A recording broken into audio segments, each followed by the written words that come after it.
Alhamdulillah alladzi bi ni'matihi tatimmus salihat. Segala puji bagi Allah Jalla Jalaluh yang karena nikmatnya kebaikan-kebaikan menjadi sempurna, yang karena rahmatnya niat-niat baik hamba dapat terlaksana. Berdoalah selalu memohon kepada Allah agar memberikan petunjuk kepada pemimpin negeri kita, menjaga nusa dan bangsa kita. Allah Azza wa Jalla berfirman, ud'uni astajib lakum. Kata Allah, berdoalah, memohon kepadaku, pasti aku kabulkan. Tapi terkadang doa kita tidak pernah melewatin pagar rumah kita. Tetangga pun tidak pernah kita doakan. Warga yang tinggal bersama kita di perumahan kita juga nggak pernah kita doakan. Bagaimana kita hendak mendoakan yang lebih luas lagi? Padahal doa itu adalah silahul mukmin. Senjatanya orang beriman doa. Mungkin sebagian ada yang meremehkan doa. Dia berpikir harus berusaha, berupaya, berjuang. Wallah, thumma wallah. Antum mau berusaha dan berjuang, kaki jadi kepala, kepala jadi kaki, tapi kalau Allah katakan tidak, maka tidak akan pernah berhasil. Semuanya ada di tangan Allah Azza wa Jalla. Al-Imam Syafi'i rahimahullahu ta'ala pernah mengatakan, atahza'u bid-du'a wa tazzarihi wa ma tadri bima sana'ad du'a'u sihamul lail la tukhti walakin laha amadun walil amadin qidha'u. Apakah engkau menertawakan doa, meremehkan sebuah permohonan? Engkau nggak tahu apa yang diperbuat oleh doa ini. Doa itu adalah anak panah di malam hari, yang tepat sasaran nggak pernah salah. Tapi ada waktunya, yang terkadang sebagian kita ya jenuh menunggu anak panah itu menepati sasaran. Allahumma salli wa sallim wa zid wa barik wa an'im ala abdika wa rasulika sayyidina wa maulana wa habibina wa syafi'ina Muhammad wa ala alihi wa ashabihi ajma'in. Ya Allah, semoga salawat dan salam, berkah dan nikmat senantiasa engkau curahkan untuk hamba kekasihmu, untuk baginda Nabi kita Muhammad alaihi salatu wassalam, untuk keluarga beliau, untuk istri-istri beliau, untuk putra-putri beliau, dan untuk seluruh sahabat Nabi. Semoga Allah meridai kita bersama mereka. Amma ba'd. Malam ini malam Sabtu,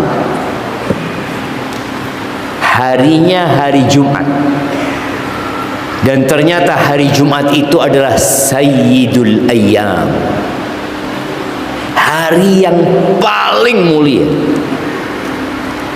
Dan Nabi alaihi salatu wassalam mengatakan, fa'akthiru fih minas salati alayya fa inna salatakum alayya ma'rudah. Di hari Jumat itu kalian perbanyak solawat buat aku, kata Nabi SAW. Solawat kalian itu dihaturkan kepadaku, kata Nabi SAW. Nah, antum berapa kali solawat buat Nabi hari ini? Coba antum pikir-pikir.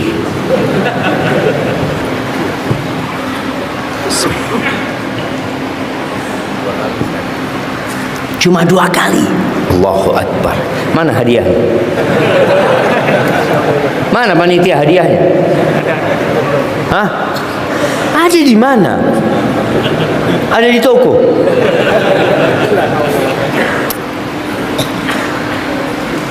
Ya jemaah, kita ini kadang-kala mengaku cinta kepada Rasul SAW. Buktikan cinta. Orang yang cinta akan sering mengingat yang dia cintai. Itu bukti dia cinta. Maka kalau benar cinta antum kepada Rasul sallallahu alaihi wasallam, buktikan dengan salawat kepada Rasul sallallahu alaihi wasallam. Banyak itu, sebagian ulama menyebutkan paling tidak 300 kali. Paling tidak 300 kali. Masya Allah. Apaan nih? Oh Masya Allah, ini kasih hadiah buat antum. Yang banyak salawatnya dipakai kalau sudah 300 kali salawat buat Nabi SAW. Ahibati fillah, tadi kita kalau cinta, kita akan terus mengingat Rasul sallallahu alaihi wasallam. Ada orang yang menyebutkan Nabi, tapi nggak salawat buat Nabi alaihi salatu wassalam. Kalau mau tahu orang bakhil, lihat tatkala Rasulullah sallallahu alaihi wasallam disebutkan di sisinya, dia nggak salawat buat Nabi alaihi salatu wassalam. Al-bakhil man dzukirtu indahu falam yusalli alayya. Itu orang bakhil. Jibril alaihissalam pernah mengaminkan, Nabi Muhammad alaihi salatu wasallam pernah mengaminkan doanya Jibril. Jibril mengatakan, syaqiyun abdun dzukirta indahu falam yusalli alayya. Melarat seorang hamba, menderita hidup seorang hamba yang dirimu disebutkan di sisinya, kemudian dia tidak bersalawat kepada. Ahibati fillah,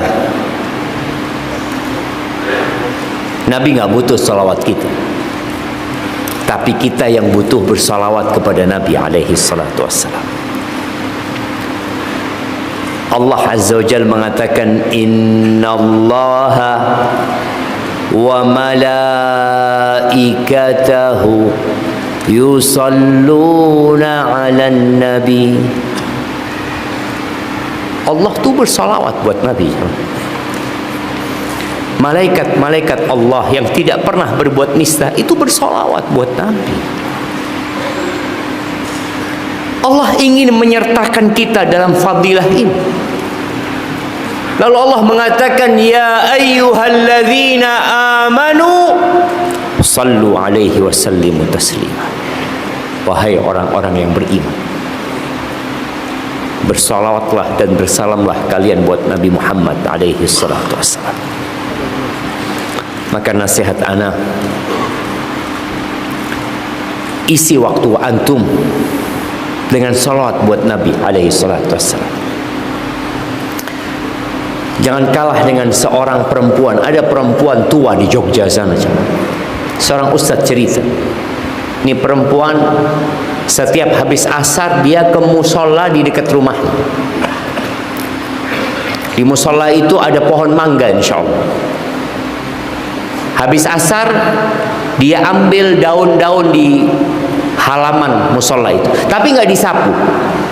Dia punya tongkat yang dikasih paku ujung. Dia gunakan untuk menusuk daun-daun tersebut. Suatu hari remaja musola yang ada di situ menyapu dalam rangka meringankan beban ibu-ibu ini. Ketika udah disapu, datang ibu-ibu. Dia melihat halaman musola itu sudah bersih, nangis dia jamaah. Lalu remaja masjid itu tanya, kenapa ibu nangis? Kan udah selesai, nggak usah repot-repot. Ibu mengumpulkan daun mangga itu. Kata dia, saya dengan setiap daun itu bersalawat buat Nabi alaihi salatu wassalam. Maka ingat, kalau benar cintamu kepada Rasul SAW, perbanyak salawat buat Nabi alaihi salatu wassalam. Ahibati fillah,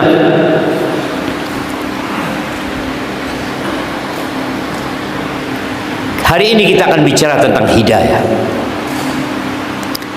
Kenapa penting bicara tentang hidayah? Antum tahu, kita dalam setiap sholat kita itu nggak berhenti meminta hidayah. Di setiap rakaat kita mengatakan ihdinas siratal mustaqim. Setelah kita mengatakan iyyaka na'budu wa iyyaka nasta'in, hanya kepadamu kami beribadah dan hanya kepadamu kami meminta pertolongan, permintaan pertama ihdinas siratal mustaqim. Kita baca tadi waktu sholat subuh 2 kali. Kita baca waktu sholat zuhur. Kita baca waktu sholat asar. Maghrib kita baca. Maghrib isya tuh nggak jauh, tapi kita minta hidayah lagi. Waktunya nggak panjang. Ini menunjukkan pentingnya hidayah. Di waktu-waktu antara sholat itu mungkin saja datang syaitan dan menyesatkan kita. Siapa yang menjamin antum besok pagi masih dalam kondisi Islam? Rasulullah sallallahu alaihi wasallam 1447 tahun yang lalu berpesan kepada para sahabatnya, badiru bil a'mal. Badiru bil a'mali fitanan ka qita'il lailil muzlim. Yusbihu ar-rajulu mu'minan wa yumsi kafiran. Wa yumsi mu'minan wa yusbihu kafiran yabi'u dinahu bi'aradin minad dunya. Kalian segera beramal, kata Nabi SAW. Karena di antara yang menyebabkan hidayah itu menetap di hati, menghujam di dada, adalah mengamalkan ilmu yang dipelajari. Nabi mengatakan kepada para sahabatnya sallallahu alaihi wasallam, badiru, cepat kalian beramal sebelum datang fitnah, kekacauan yang seperti potongan malam gelap gulita. Ketika datang fitnah itu, orang yang terlambat beramal, dia akan kebingungan. Paginya beriman, sorenya sudah kafir. Sorenya mungkin sedang datang kajian, paginya sudah kafir. Kenapa itu terjadi? Dia jual agamanya untuk mendapatkan sedikit kesenangan dunia. Ahibati fillah, nilai sebuah hidayah, nilai petunjuk itu sesuai dengan dia menunjukkan kemana. Kalau antum dapat petunjuk,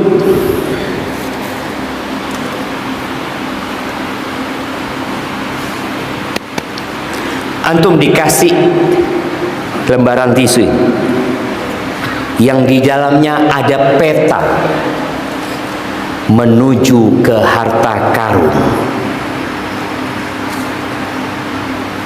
Harta karun itu isinya ya mungkin 1 ton emas murni. Kira-kira berapa harga tisu yang berisikan peta ini?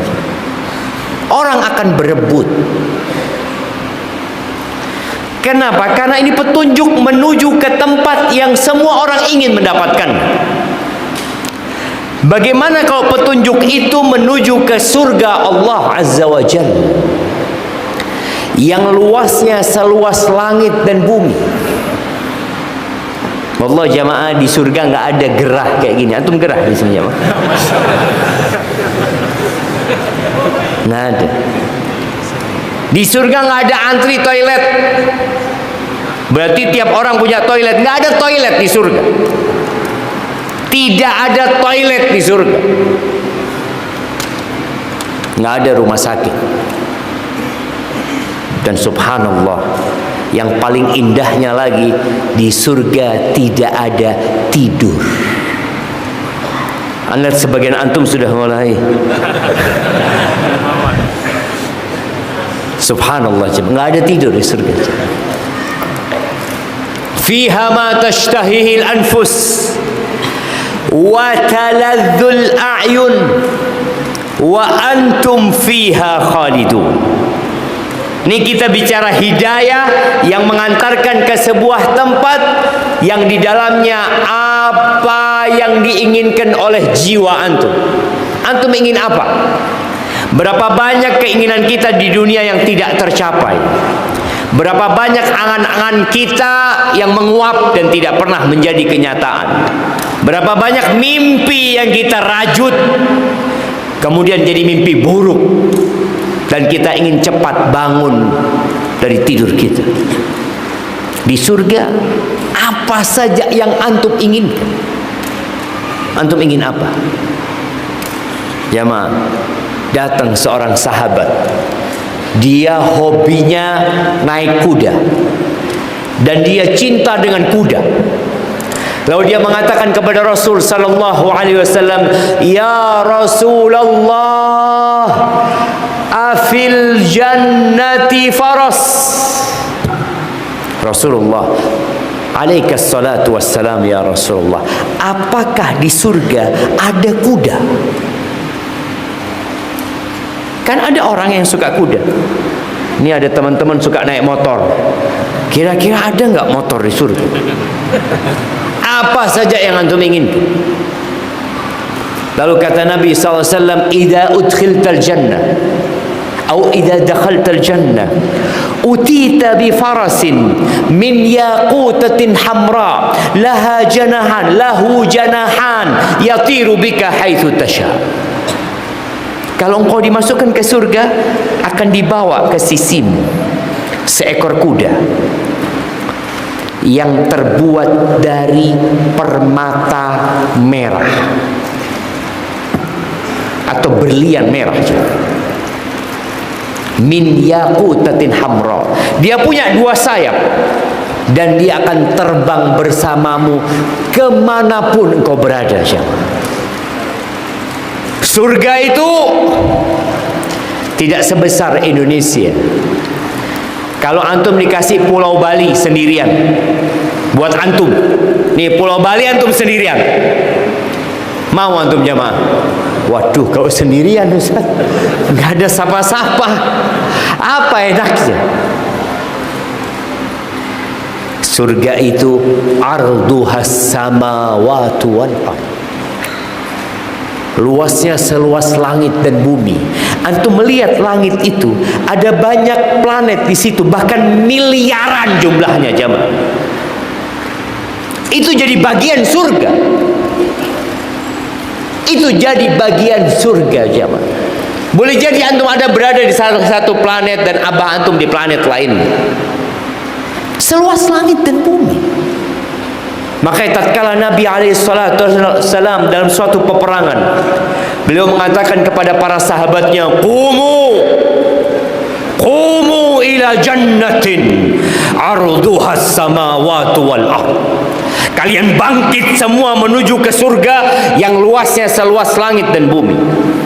Umair bin Hammam al-Ansari ketika mendengar itu, dia takjub, dia mengatakan, "Ya Rasulullah, jannatun arduhas samawati wal ardh." Kita ini menuju ke surga yang luasnya seluas langit dan bumi. Kata Nabi alaihissalam, "Na'am."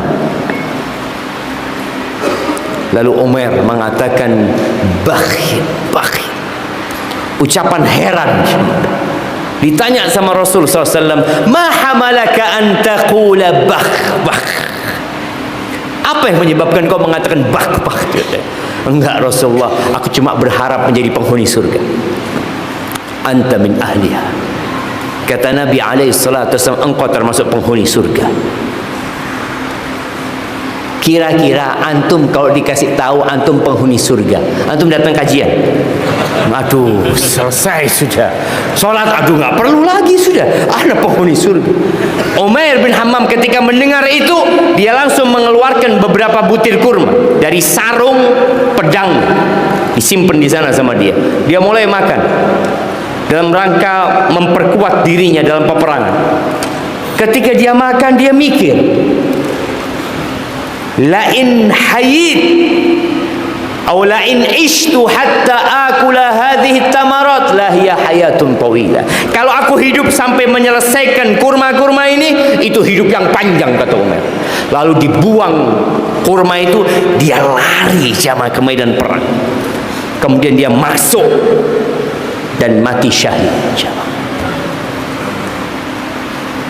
Maka subhanallah jamaah, yang kita bicarakan tentang hidayah menuju ke surga Allah yang luasnya seluas langit dan bumi. Ahibati fillah, Allah menceritakan tentang orang-orang yang tidak mendapatkan hidayah. Hidayah itu ada dua. Siapa yang menyebutkan? Nah, mana kasih hadiah? Sebutkan. Hidayatul irsyad wa hidayatul taufik. Apa artinya? Kalau hidayah irsyad itu datang dari kita menyampaikan ke orang lain. Hidayatul irsyad itu keterangan, penjelasan, Quran turun, hadis-hadis Nabi diutus, itu hidayatul irsyad. Tapi hidayatul taufik milik Allah. Allah membimbing dia untuk menerima kebenaran dan menjalankannya. Masya Allah, kasihkan. Nah, antum tahu tuh, semua orang dapat hidayah, tapi hidayatul irsyad. Makanya Allah Azza wa Jalla mengatakan, "Dzalikal kitabu la raiba fih hudal lil muttaqin." Itu Quran, kitab yang tidak ada keraguan di dalamnya, hidayah buat orang-orang yang bertakwa. Artinya mereka mendapatkan taufik untuk menerima dan mengamalkan. Allah di ayat yang lainnya di Al-Baqarah mengatakan, syahrul ramadhan alladzi unzila fihi al-Quran hudal linnas. Hudal linnas, petunjuk untuk seluruh umat manusia. Abu Jahal dapat hidayah ini. Abu Lahab juga mendengar. Sama juga dengan Abu Talib. Nabi SAW membacakan Al-Quran kepada penduduk Mekah, tapi mereka menolaknya. Sampai beliau mengatakan, wa qala ar-rasul ya rabbi, wa qala ar-rasul ya rabbi inna qaumi ittakhadhu hadzal qur'ana mahjura. Rasul berkata, wahai Rabbku, kaumku menjadikan Quran ini sesuatu yang mereka tinggalkan, mereka abaikan. Allah Azza wa Jalla berfirman di surat Al-Maidah ayat 36-37, menceritakan tentang orang-orang yang mengabaikan hidayah ini. Innal ladzina kafaru law anna lahum ma fil ardi jami'an wa mithlahu ma'ahu liyaftadu bihi min adzabi yaumil qiyamah ma tuqbila minhum wa lahum adzabun alim. Sesungguhnya orang-orang kafir, andai kata milik mereka semua yang ada di muka bumi dan double, maka mereka ingin menebus diri mereka dari azab neraka, tapi nggak akan diterima sama Allah. Nggak akan diterima. Dunia, bumi ini yang sekarang diperebutkan oleh 8 miliar manusia. Kalau bumi itu milik satu orang dan dia ingin menebus dirinya plus 2 bumi, Allah nggak akan terima. Kenapa? Jamaah, kenapa Allah nggak terima? Kita tahu ya, di dunia ini ada sistem menebus. Anak antum di penjara bisa ditebus. Kasus apa bisa ditebus. Kadangkala ingat kasus Gayus namanya. Gayus apa? Tambunan ya. Bisa keluar dia. Akhirnya sipirnya yang masuk penjara. Akhirnya bisa nebus. Punya fulus dia bisa nebus. Bagaimana kalau tembusannya itu seluruh emas yang ada di Indonesia? Oh ya, langsung keluar Ustaz. Orang berapa puluh juta aja keluar, ratusan juta keluar. Bagaimana kalau dia menebus dengan seluruh isi bumi ini? Double dia berikan. Ada sistem tebusan, tapi Allah nggak terima. Kenapa? Karena dunia ini buat Allah tidak lebih dari satu sayap nyamuk. Jamaah, nilainya sedikit, sampai kata Nabi alaihi salatu wassalam, "Lau kanatid dunya ta'dilu 'indallahi janaha ba'udah ma saqa minha kafiran syarbata ma." Andai kata dunia ini ada nilainya di sisi Allah seperti satu sayap nyamuk, satu, Allah nggak akan kasih orang kafir seteguk air. Tapi realitanya kita lihat orang-orang kafir kaya raya. Di muka bumi ini dari 8 miliar manusia, 2 miliar yang muslim, 6 miliar orang-orang kafir. Kita bayangin, Allah kasihkan kepada mereka dunia karena memang nggak ada nilainya. Terus dia menembus dirinya dengan dunia, dengan sesuatu yang tidak bernilai di sisi Allah Azza wa Jalla, nggak akan diterima. Yuriduna an yakhruju minan nar, mereka ingin keluar dari api neraka. Wa ma hum bi kharijina minha, mereka enggak pernah keluar dari neraka. Walahum adzabun muqim, mereka akan mendapatkan azab yang kekal buat mereka. Penghuni surga, kita lihat apa yang mereka katakan ketika mereka masuk surga. Di surat Al-A'raf di ayat 43 Allah mengatakan tentang ucapan penghuni surga. Penghuni surga mengatakan, wa qalu alhamdulillah alladzi hadana li hadza wa ma kunna linahtadiya laula an hadana Allah. Penghuni surga mengatakan, segala puji bagi Allah yang telah menunjuki kami kepada surga ini.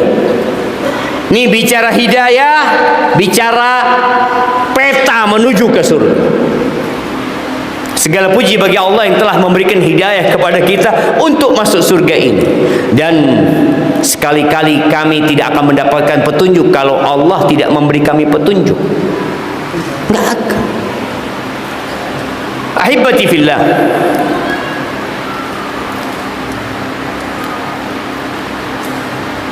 hidayah ini tidak dapat diraih dengan jabatan.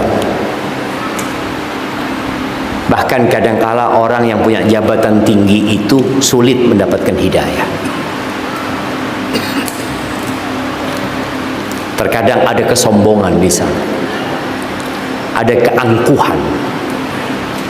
Hidayah ini tidak dapat dimiliki dengan kekuasaan. Tidak bisa dimiliki karena faktor keturunan.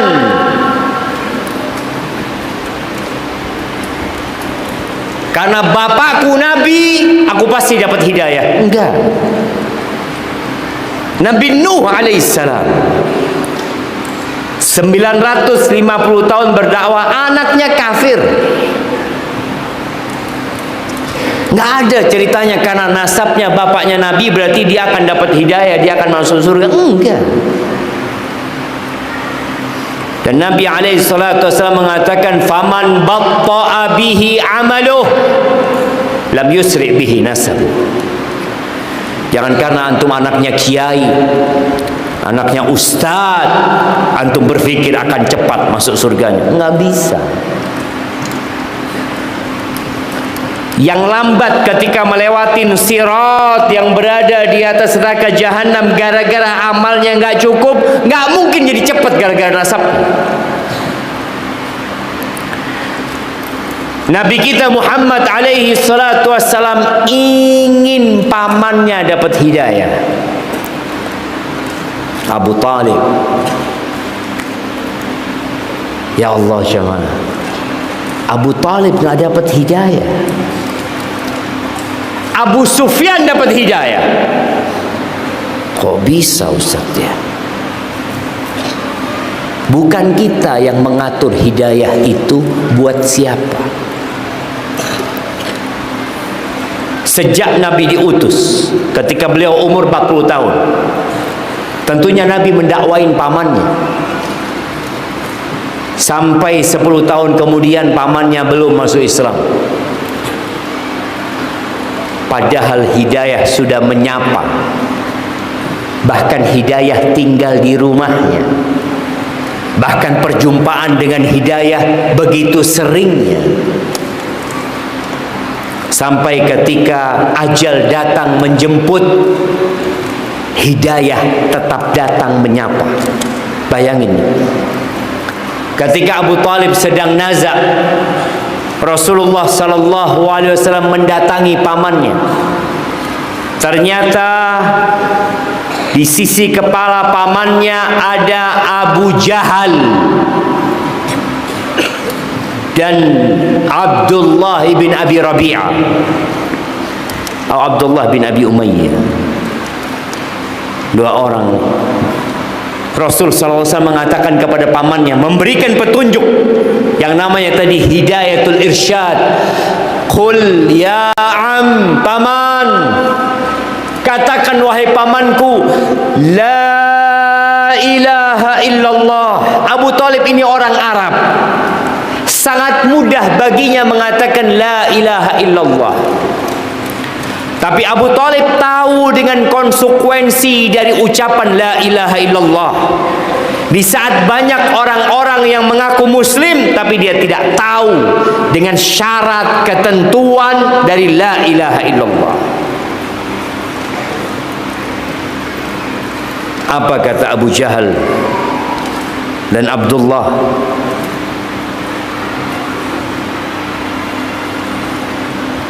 Atarghabu an millati Abdul Muttalib?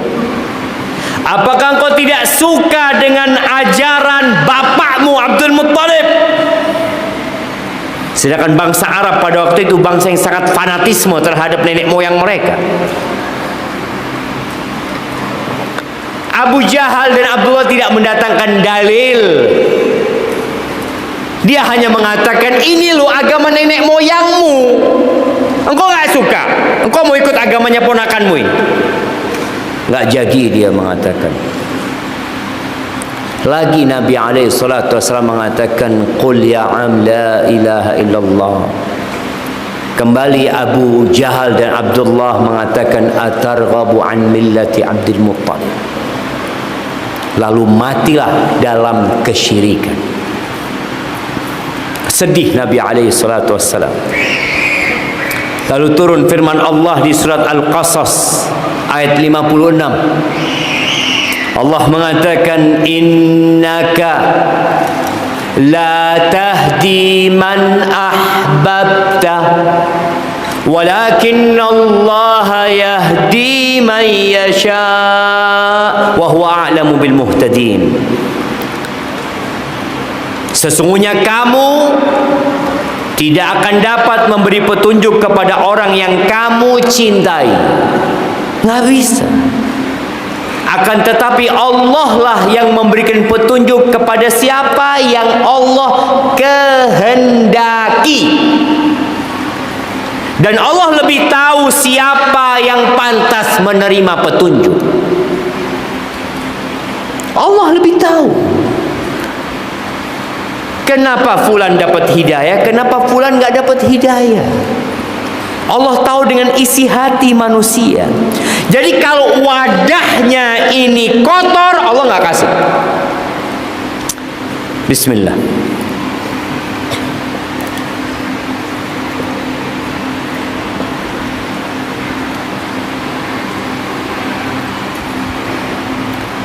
Alhamdulillah. Jamaah, Ana tanya sama antum, kalau gelas ini kotor, apakah antum akan tuangkan air? Kagak. Antum akan tuangkan teh? Enggak mungkin lah, kotor tempatnya. Dan Allah yang lebih tahu dengan wadah untuk hidayah itu, apakah pantas untuk dituangkan hidayah di sana atau tidak. Abu Jahal dan Abdullah bin Abi Umayyah ini, Abu Jahal nggak dapat hidayah, Abdullah masuk Islam nanti.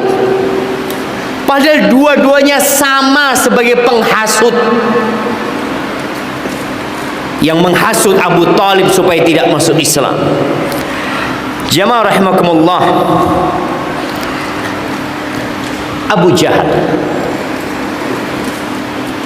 kenapa ya Abu Jahal itu benci banget sama Rasul sallallahu alaihi wasallam? Padahal ada hubungan kekerabatan antara Abu Jahal dengan Nabi alaihi salatu wasallam. Abu Jahal itu namanya Amr ibn Hisham. Amr ibn Hisham di kalangan Quraisy digelari Abul Hakam. Abul Hakam ini maknanya ya orang yang bijak, orang yang bijaksana. Tapi sama Nabi SAW dirubah gelarnya jadi Abu Jahal, bapaknya kebodohan. Ada sebuah kisah. Suatu hari, ini disebutkan oleh Imam Al-Qurtubi dalam tafsir surat Al-Jathiyah di ayat 23. Allah mengatakan wa khatama ala sam'ihi wa qalbihi. Allah menutup pendengaran dan hatinya. Jadi jemaah, kalau gelas kotor tadi masih mungkin dibersihkan kemudian dikasih hidayah. Tapi kalau ada gelas kebalik, antum mau datangkan satu tangki berisi 50.000 liter, antum tuangkan ke sini, mungkinkah ada yang masuk? Tidak ada. Maka kita meminta kepada Allah yang membolak-balikkan hati kita agar hati kita ditetapkan di atas agama Allah Azza wa Jalla. Suatu hari Abu Jahal ini tawaf. Abu Jahal itu umroh, jemaah. Iya, haji loh, haji. Loh, nggak ada Ka'bah di sana. Jadi orang-orang musyrikin itu umroh dan haji, walaupun nggak pakai visa furoda atau visa apa, mereka nggak pakai visa reguler apa-apa, mereka haji dan mereka mengagungkan Baitullah. Tapi mereka melakukan kesyirikan. Mereka menyembah Allah dan menyembah selain Allah. Jadi mereka yang dikatakan syirik itu tadi, menyembah Allah dan menyembah selain Allah Azza wa Jalla. Suatu hari Abu Jahal sedang tawaf bersama Al-Walid ibn Al-Mughirah. Walid bin Mughirah ini tokoh Quraisy juga yang dituakan. Mereka lagi tawaf keliling, ngobrol tentang Nabi Muhammad alaihissalatu wassalam. Lalu kata Abu Jahal, wallahi inni la'a'lamu innahu lasadiq. Demi Allah, aku tahu Muhammad sallallahu alaihi wasallam itu benar. Kata Abu Jahal. Mah, kata Al-Walid bin Mughirah, wa ma dallaka ala dhalik? Dari mana engkau tahu kalau dia benar? Apa kata Abu Jahal? Ya Aba Abdi Syams, wahai bapaknya Abdus Syams ya. Ini gelarnya Al-Walid bin Mughirah. Kunna nusammihi fi sabahu sadiqul amin. Ketika dia masih muda, kita menggelari dia As-Sadiq Al-Amin. Gimana sih engkau? Lalu kata dia, falamma tamma aqluh wa kamula rushduh nusammihi al-kadhib al-khain. Lalu tatkala dia semakin sempurna akalnya, semakin dewasa, lalu kita katakan dia pendusta, pengkhianat. Wallah inni la'alamu innahu lasadiq. Enggak, dia benar. Dia benar, kata Abu Jahal. Lalu kata Al-Walid bin Mughirah, fama yamna'uka an tusaddiqahu wa tu'mina bihi. Lalu apa yang menghalangimu untuk beriman kepadanya dan mengikuti dia, percaya sama dia? Ya, kata Abu Jahal, tatahaddath anni banat Quraisy. Nanti cewek-cewek Quraisy ngomong Abul Hakam mengikuti yatimnya Abu Talib demi roti. Apa kata Abu Jahal? Wallata wal Uzza ini taba'tuhu abada. Kata dia, demi Lata dan Uzza, ini sumpahnya mereka juga. Kadang-kala wallahi, kadang-kala wallat, aku tidak akan pernah mengikuti dia selama-lamanya. Jadi memang wadahnya udah nggak benar, cuma ada kisah-kisah lain yang disebutkan oleh Ibnul Qayyim ya. Tapi yang jelas Abu Jahal itu tahu Nabi Muhammad alaihissalam benar, tapi dia nggak mau ikut karena faktor sombong, hasad, iri, dengki. Maka sulit mendapatkan hidayah. Ada kisah ketika hidayah menyapa. Ini orang, seorang sahabat yang disebut Syaitanu Quraisy, setannya Quraisy. Siapa yang tahu namanya? Sahabat sebelum masuk Islam dikenal dengan Syaitan Quraisy,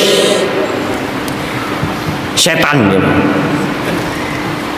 Tapi dia dapat hidayah. Kok bisa itu? Abu Jahal disebut Abul Hakam. Abul Hakam, bapaknya yang bijak, tapi nggak dapat hidayah. Kok bisa setannya Quraisy dapat hidayah? Siapa namanya setan Quraisy? Nggak nyontek kan? Enggak. Siapa? Umair bin Wahab. Betul. Tahu dari mana? Kalau nggak nyontek kasih hadiahnya. Nah, Umair bin Wahab Al-Jumahi. Kisahnya disebutkan oleh Tabrani dalam hadis yang sahih dan banyak riwayat tentang masuk Islamnya Umair bin Wahab Al-Jumahi. Jadi ketika perang Badar, Umair ini termasuk salah satu komandan, dan dia yang diperintahkan untuk mengawasi dan mengira-ngira jumlah pasukan umat Islam. Berangkat dengan kudanya, dia lihat, dia kelilingi pasukan umat Islam itu. Lalu setelah selesai dia balik melaporkan hasil investigasi dia. Dia mengatakan innahum 300 rajul. Ya, mereka kayaknya 300, dan betul jemaah. Yaziduna qalilan aw yanqusun. Lebih sedikit atau kurang sedikit. Jumlah mereka kira-kira seperti itu. Lalu ditanya, hal wara'ahum imtidadun lahum? Apakah ada pasukan tambahan buat mereka? Lam ajid wara'ahum syai'an. Gak ada. Aku nggak melihat di belakang mereka ada pasukan tambahan. Walakin ya ma'syar Quraisy. Tapi Umar, kita lihat ya, di hati dia ada secercah cahaya. Dia berusaha untuk memberikan nasihat kepada kaumnya ini. Walakin ya ma'syar Quraisy, ra'aitul mataya tahmilul mautan naqi. Aku melihat, tapi wahai ma'asyar Quraisy, aku melihat onta-onta yang dikendari mereka itu membawa kematian yang nyata. Aku lihat itu. Qaumun laisa ma'hum mana' wala malja. Satu kaum yang tidak punya tempat perlindungan,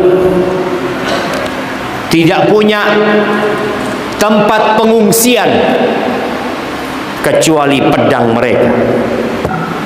Nggak ada.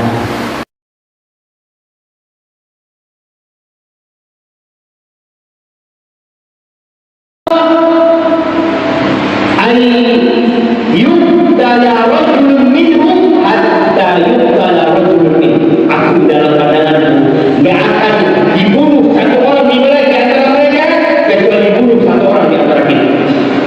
Jadi satu mati di antara mereka, satu. Jadi kalau 300 yang mati. Itu kan. Sama khairul aish ba'da. Kalau itu terjadi, apa enaknya hidup setelah ini? Lalu kata Umar, malu rakyat. Itu laporanku, silahkan kalian ambil berapa. Omongan Umar ini membuat pasukan Badar ini, pasukan Quraisy ini konflik. Sebagai mengatakan udah pulang aja. Ayo pulang aja. Ngapain di sini?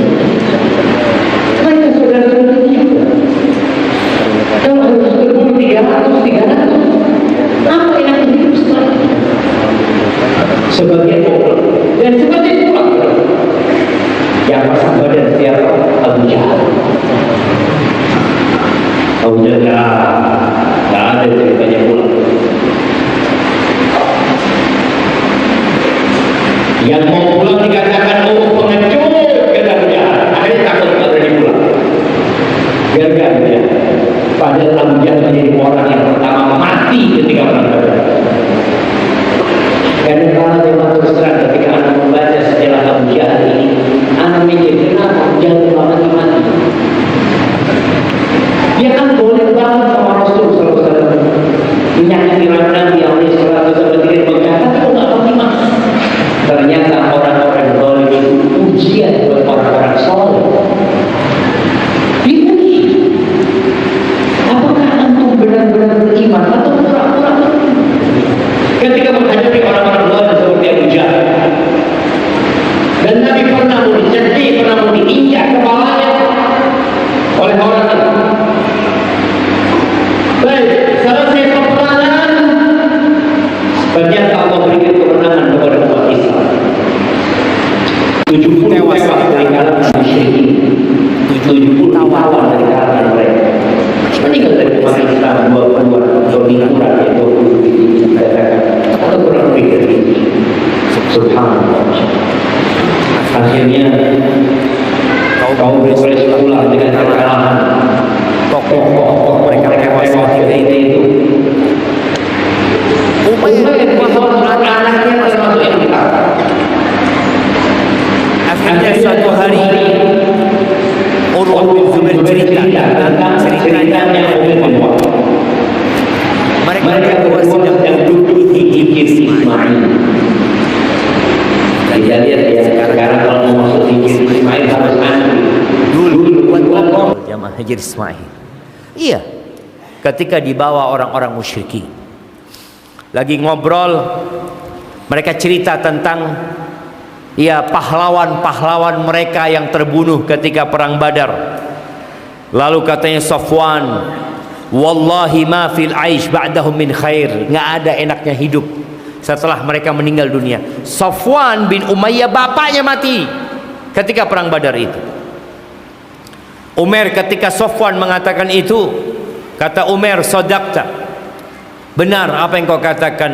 Wallahi laula dainun alayya la amliku qada'ahu. Andai kata bukan karena hutang yang aku nggak bisa melunasi. Nih, orang kafir takut sama hutang. Orang Islam sibuk dengan pinjol. Ya, lihat tentu. Bahkan senang sekali dengan yang namanya hutang. Hati-hati jemaah. Kalau antum mau hidup berbahagia, jangan hutang. Banyak motivator ekonomi yang mengatakan engkau hendaklah berhutang, karena kalau engkau berhutang engkau akan berlari seperti kejar maling. Ya karena punya hutang. Enggak. Utang itu hammun bil lail wa dhullun bin nahar. Hutang itu kegelisahan di malam hari dan kehinaan di siang hari. Kita lihat Umair dalam kondisi kafirnya takut dengan hutang. Dia mengatakan, andai kata bukan karena hutang yang aku belum bisa melunasinya. Wa iyalun akhsha alaihim ad-dai'a ba'di. Dan aku punya keluarga yang aku takut nggak ada yang bisa ngasih makan mereka kalau aku mati. Kalau bukan karena aku khawatir dua hal itu, utang dan keluarganya, la raqibtu ila Muhammadin sallallahu alaihi wasallam hatta aqtulahu. Maka aku akan berangkat menemui Muhammad alaihi salatu wasallam sampai aku membunuh dia. Fa inna li indahu illa a'tallu biha alaihi. Aku punya alasan untuk berjumpa dengan dia. Apa alasannya? Aku akan katakan kepada dia, aku datang untuk menebus tawanan ini, menebus anak. Ada alasan. Sofwan melihat Umar mengatakan itu, langsung dimanfaatkan ucapan Umar. Alayya dainuk, utangmu aku tanggung. Ana aqdihi angka, aku lunasi utangmu. Waduh, enak nih jamaah. Wa iyaluka ma iyali uwasihim ma baqu. Dan keluargamu aku gabungkan dengan keluargaku. Aku akan membantu mereka selama mereka hidup. Umar serius jangan. Apa kata Umar? Idzan faktum sya'ni wa sya'ni. Kalau gitu rahasiakan obrolan ini. Rahasiakan.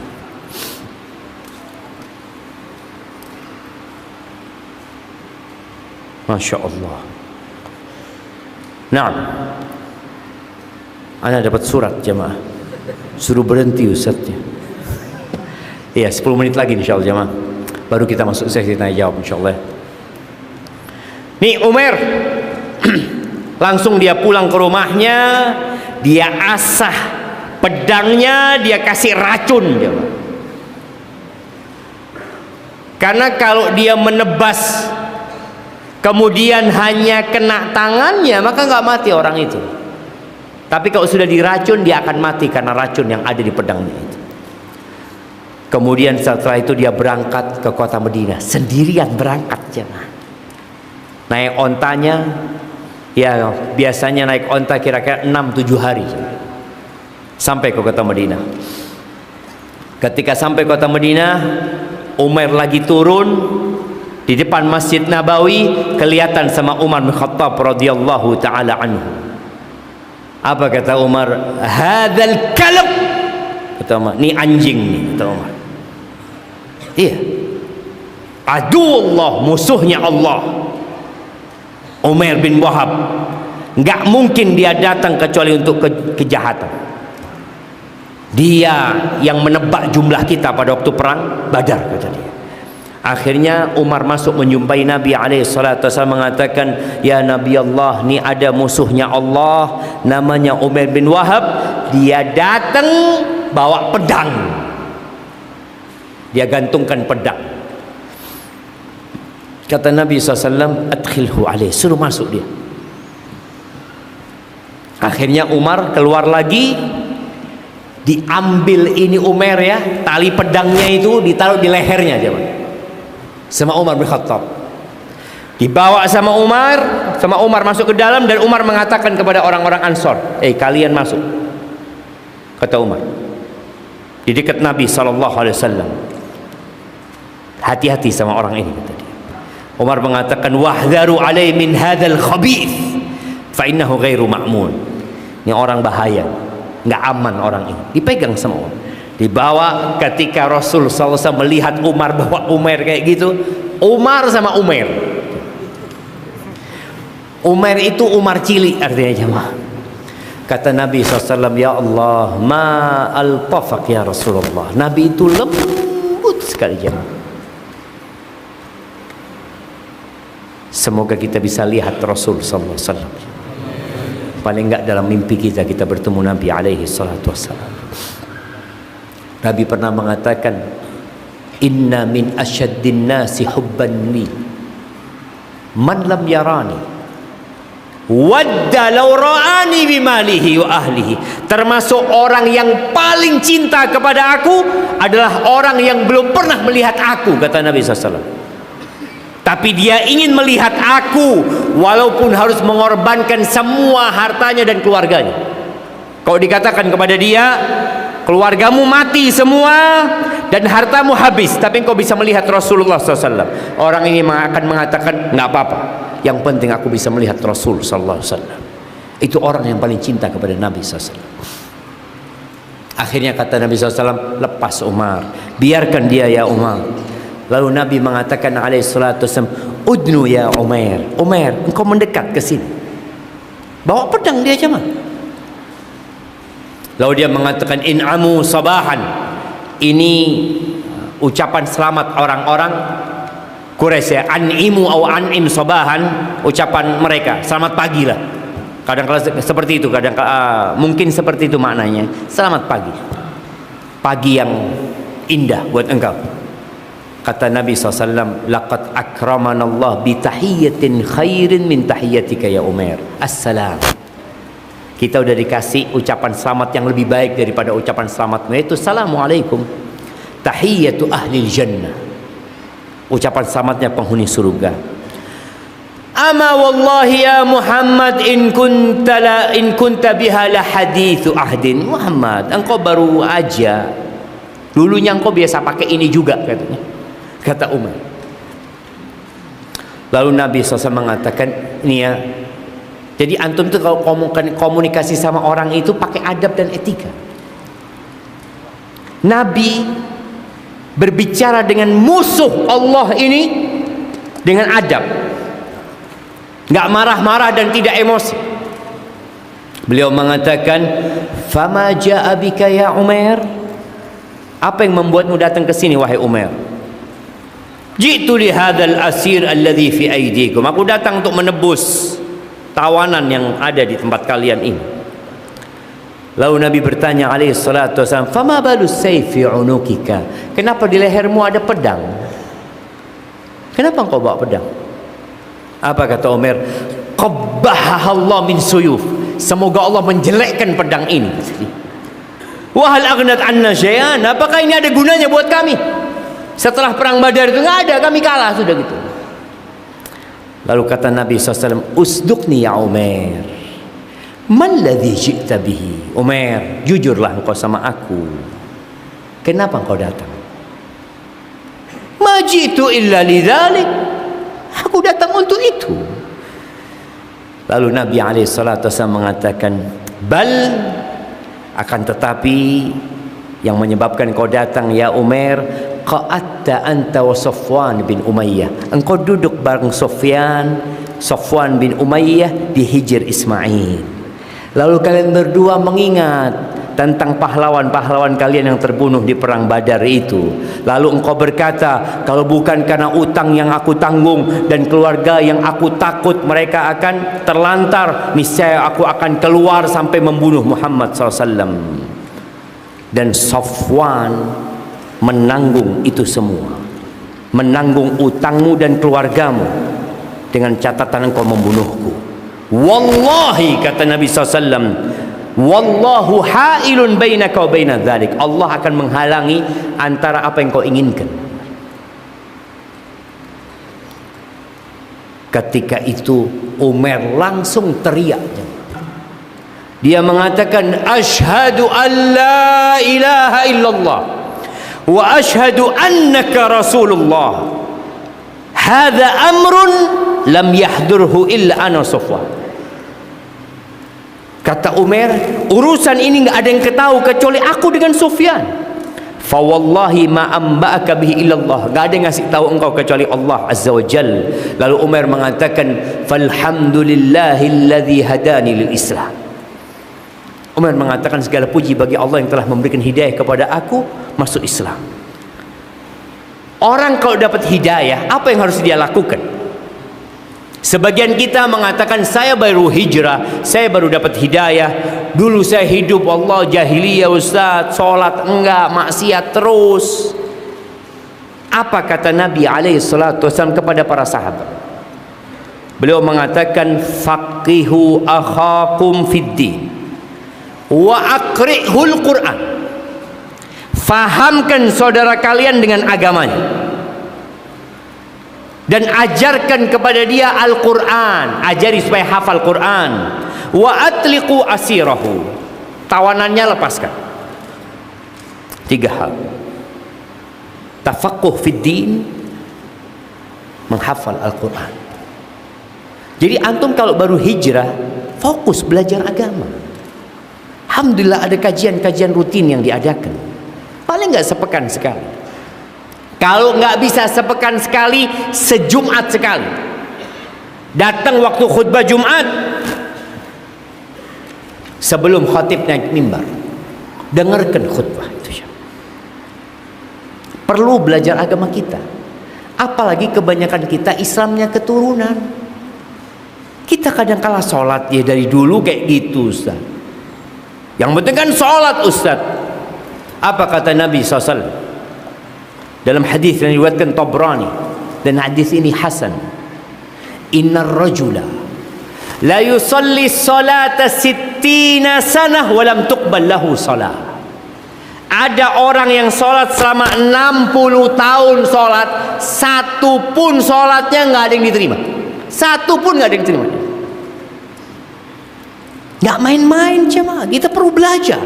Kenapa nggak diterima? Karena dia sholat yang asal-asalan. Yutimmu ruku'ahu wa la yutimmu sujudahu, yutimmu sujudahu wa la yutimmu ruku'ahu. Sujudnya sempurna, ruku'nya nggak sempurna, ruku'nya sempurna, sujudnya nggak sempurna. Yang penting sholat, kata dia. Belajar. Akhirnya setelah masuk Islam, Umar ini, apa kata Umar bin Khattab? Kata Umar, walladzi nafsi biyadihi, demi yang jiwaku di tangannya, la khinzir kana ahab ilayya min Umar hina tala alaina. Demi Allah, kata Umar, babi itu lebih aku cintai daripada Umar bin Wahab ketika dia datang tadi. Wala huwal yaum, dan sekarang hari ini dia lebih aku cintai daripada sebagian anakku, kata Umar bin Khattab. Itu Umar bin Khattab. Akhirnya setelah itu Umar belajar beberapa hari di kota Madinah atau beberapa pekan, lalu dia minta izin sama Nabi SAW. Ya Rasulullah, aku mau balik ke Madinah, aku mau balik ke Mekah. Sebagaimana aku memerangi Islam, aku akan balik ke Mekah menyebarkan agama Islam ini. Safwan bin Umayyah tiap hari keluar kota Mekah. Kalau ada kafilah datang tanya, ada kabar penting? Nggak ada, kata dia. Sufyan ngasih tahu orang-orang Quraisy, kalian sabar, sebentar lagi ada berita yang membuat kalian lupa dengan perang Badar. Tiap hari ditunggu sama Safwan. Nggak ada berita apa-apa, kata dia, karena pedagang itu lewat Madinah mesti. Sampai terakhir ada kabar, kata dia. Kabar apa? Umar masuk Islam, kata dia. Allah, Safwan nih jamaah bersumpah nggak akan ngomong sama Safwan.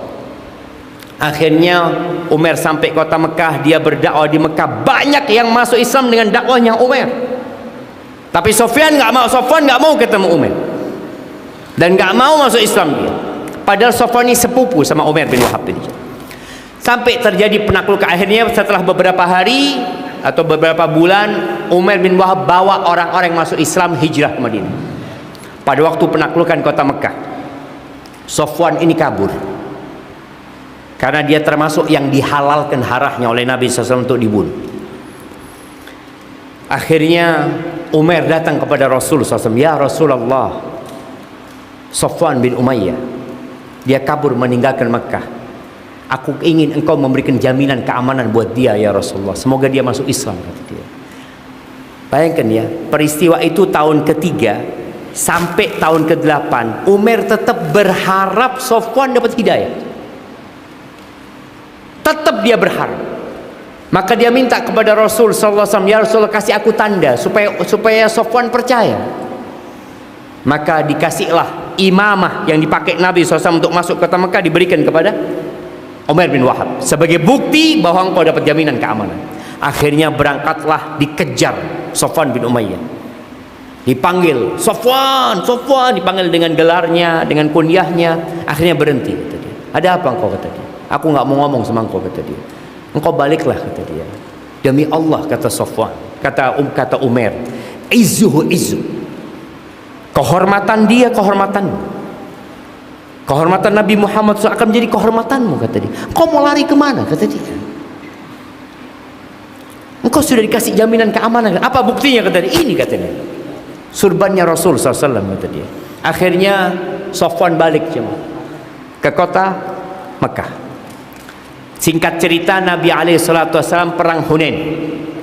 Ketika perang Hunain, Nabi SAW ngambil 100 baju besinya Safwan untuk perang. Safwan bingung. Aghasban ya Muhammad? Apakah ini bentuk perampasan? Kata, oh enggak. Ariyah madmunah, pinjaman yang dijamin.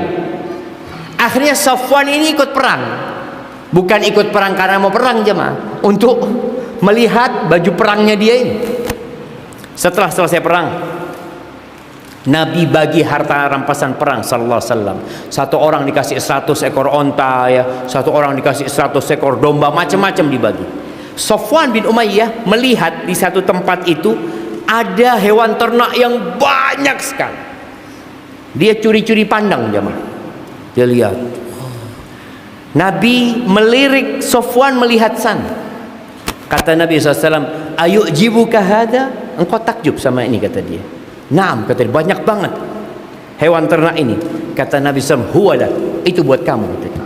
Apa kata Safwan? Asyhadu an la ilaha illallah wa asyhadu anna Muhammad Rasulullah. Wallah, kata Safwan, gak mungkin ada orang mau berbagi sebanyak ini kecuali Nabi. Gak mungkin orang biasa. Kalau Umar masuk Islam gara-gara ghaib, ya, perkara gaib yang datang kepada Nabi SAW. Kalau Safwan masuk Islam gara-gara melihat Nabi berbagi, nggak mungkin ada orang biasa berbagi seperti ini, kata dia. Maka ahibati fillah, ketika datang hidayah, tolong dijaga hidayah ini dengan terus belajar, diamalkan, dan ajaklah orang lain untuk mendapatkan hidayah ini, dan saling mendoakan. Semoga dengan itu Allah memberikan hidayah kepada semuanya. Masya Allah, pas waktu ana sampai jam 20.50. Barakallahu fikum. Kami ucapkan syukur jazakallahu khairan wa jazaa kepada Fadilatul Ustaz Dr. Syafiq Rizal Salamah Hafizahullah Ta'ala yang telah menyampaikan materinya kepada kita semua. Insyaallah materinya bermanfaat dengan judul Ketika Hidayah Menyapa. Dan alhamdulillah selanjutnya telah ada beberapa pertanyaan yang masuk kepada Bapak Ustaz, dan ini merupakan pertanyaan terbaik, ya. Pertanyaan terbaik nanti bagi jamaah yang bertanya ini silakan menemui panitia karena telah disediakan hadiah. Pertanyaan pertama, Ustaz. Bismillah, kami mencintai Ustaz karena Allah Subhanahu wa taala. Ustaz, alhamdulillah kami telah memahami bahwa hidayah taufik adalah milik Allah Subhanahu wa taala. Namun adakah poin-poin atau cara-cara yang dapat kita tempuh agar orang yang kami cintai mendapatkan hidayah taufik? Masya Allah, barakallahu fiik. Ya, pertanyaan yang menarik sekali, ya, berkaitan dengan kita ingin orang yang kita cintai mendapatkan hidayah. Bagaimana caranya? Yang pertama adalah doa. Bagaimana kita berdoa memohon kepada Allah buat kita dan buat orang itu. Nabi SAW mengajarkan doa kepada kita. Allahumma inni as'alukal huda wat tuqa wal afafa wal ghina. Ya Allah, kami mohon kepadamu hidayah. Itu buat kita. Kalau buat orang, kita sebutkan Allah mahdi fulan. Sebagaimana Nabi SAW berdoa buat Umar bin Khattab, ya, Allahumma a'izzal Islam bi ahabbir rajulaini ilaik. Ya Allah, muliakan Islam ini dengan satu dari dua orang yang kau cintai. Umar bin Khattab atau Amr bin Hisham, Abu Jahal. Karena dua-dua ini tokoh. Ternyata yang lebih Allah cintai adalah Umar bin Khattab radhiyallahu anhu. Yang kedua, jangan berhenti berdakwah. Tadi Ana sampaikan bahwasanya wadah yang kotor sulit untuk menerima hidayah tersebut. Maka bagaimana cara kita membuat wadah itu jadi bersih? Salah satunya adalah dengan ziaratul kubur, berziarah ke kuburan. Itu membuat hati jadi lembut, jamaah. Supaya orang itu tahu hidup ini nggak lama. Engkau mau dibawa kemana? Nih loh, bapak sudah meninggal dunia, kakek meninggal dunia. Itu orang paling kaya mati di situ. Mau kemana? Gitu. Ini termasuk usaha untuk melembutkan hati kita. Kemudian yang ketiga, diajak orang itu untuk membaca Al-Quran, atau berikan kepada dia Al-Quran terjemahan untuk dibaca. Anda ingat kisah di Bogor ya? Ada satu muslim, dia punya percetakan Al-Quran di Bandung kalau nggak salah. Dia punya sohib non muslim, dikasih Quran terjemahan. Ya nggak dibaca sama dia, dibawa aja kalau di rumah. Suatu hari dia lagi punya masalah ya, dia duduk, dia melihat tuh rak buku dia, dilihat ada Quran, dia ambil tuh Qurannya, dibuka Quran itu, dibuka sama dia, dia cari pengarangnya siapa, ternyata nggak ada pengarangnya Quran ini. Karena orang kalau mau baca buku ya kepingin tahu siapa penyusun buku, nggak ada pengarangnya. Heran kata dia. Kemudian dia mulai baca terjemahan Al-Fatihah, lalu membaca terjemahan Al-Baqarah, Alif Lam Mim, Dzalikal kitabu la raiba fi hudal lil muttaqin. Ini kitab tidak ada keraguan di dalamnya. Apa kata orang ini? Sombong banget kitab ini, kata dia. Biasanya orang itu di mukaddimah isinya minta maaf kan?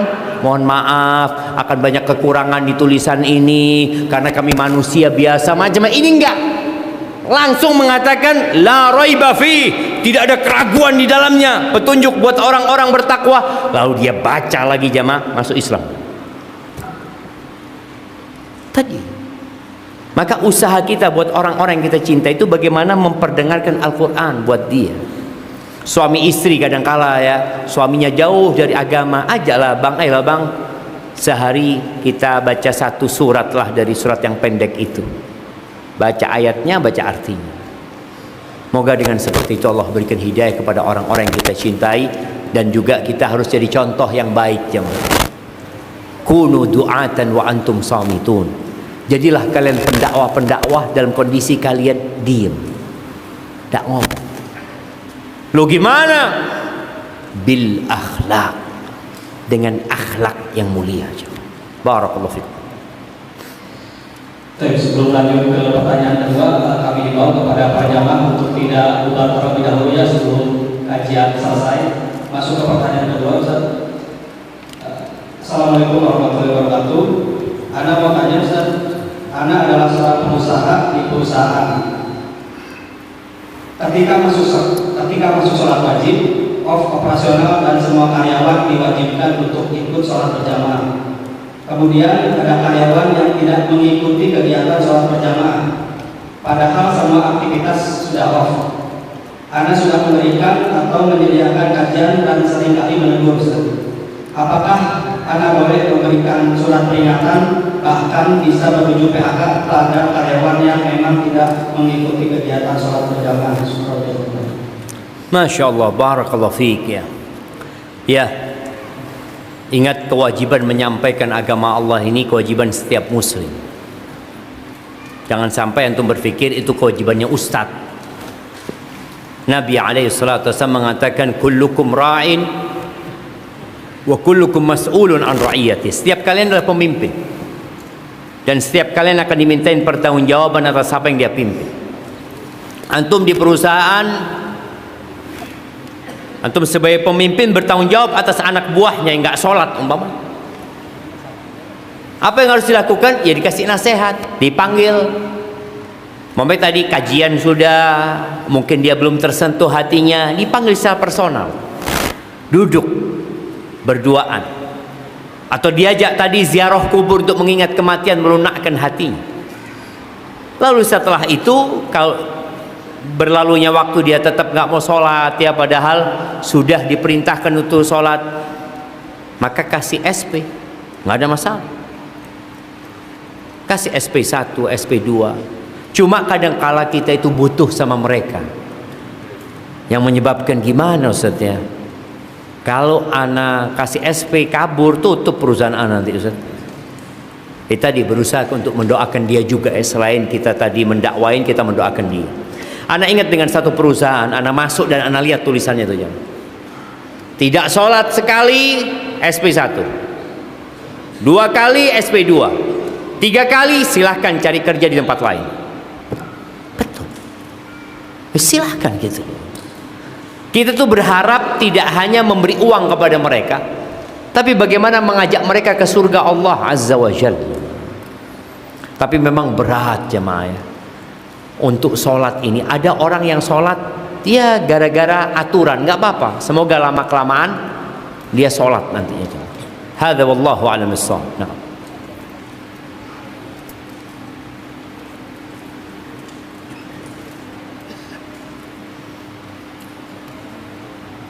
Nah, Anda tadi udah kasih pertanyaan berapa? Pertanyaan 2. Udah 3 Anda. 3 apa 2? 2. Masya Allah. Oke. Anda mau kasih hadiah buat yang paling jauh. Paling jauh bisa angkat tangan. Dari mana? Ini dari mana ini? Depan. Tunggu dulu, mungkin ada yang lebih jauh. Cikarang. Ada yang lebih jauh dari Cikarang? Mana? Oh, Medan mah ada di sini, belajar di sini antum. Enggak. Yang datang buat kajian. Kayaknya Cikarang paling jauh jamaah. Nah, kasih hadiahnya buat yang dari Cikarang. Masya Allah. Taib. Buat yang paling tua. Nah, umur berapa? 67. Waduh. Berapa? 69. Masya Allah. Ada yang lebih tua? 69. Yang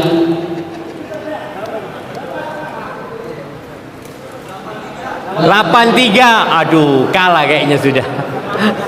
Ada lagi? Yang 84. Berapa?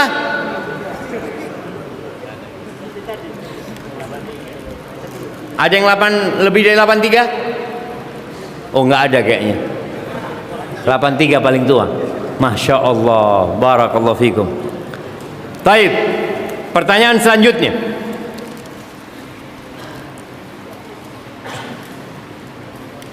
Sebutkan 3 penghalang hidayah. siapa yang bisa jawab?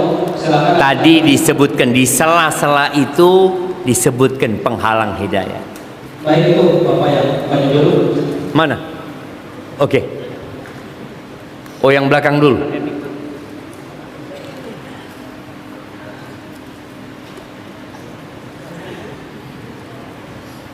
Sombong, kasar, iri, dengki. Boleh lah. Nah, kasih hadiahnya. Iya, sombong, iri, dengki, fanatik. Ya, fanatisme kepada nenek moyang itu menjadi penghalang dari hidayah tersebut. Taib. Masih ada?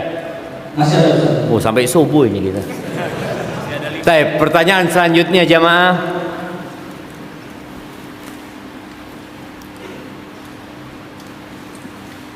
Ketika Abu Bakar masuk Islam, ada 5 sahabat yang dijamin masuk surga yang merupakan hasil dakwahnya Abu Bakar. Nah, Talha bin Ubaidillah, Zubair bin Awam, Utsman bin Affan, Abdurrahman bin Auf, Sa'ad bin Abi Waqqas. Sa'ad bin Abi Waqqas hadiahnya. Nah, Masih ada 3 lagi. wah, 3 lagi jemaah. Taib. Ada doa yang selalu dipanjatkan Nabi alaihi salatu wassalam dalam rangka beliau meminta hidayah. Tadi ana sebutkan doanya. Allahumma inni as'alukal huda wat tuqa wal afafa wal ghina. Masya Allah, kasih hadiahnya. Nah, Sisanya biar panitia yang bagi hadiah jamaah. Ana rasa itu yang dapat ana sampaikan. Tadi 5 katanya teman. Nah, itu yang dapat ana sampaikan yang benar dari Allah Azza wa Jalla, yang salah dari diri ana pribadi. Allah dan Rasul yang terbebaskan dari kesalahan itu. Ana ucapkan jazakumullah khairan ya antum sudah mau hadir, dan ana ucapkan juga kepada panitia yang telah bekerja keras demi terlaksananya acara ini. Jaga niat kita, saling mendoakan, dan jangan lupa doakan negeri kita. Subhanakallahumma bihamdika asyhadu an la ilaha illa anta astaghfiruka wa atubu ilaik. Assalamualaikum warahmatullahi wabarakatuh.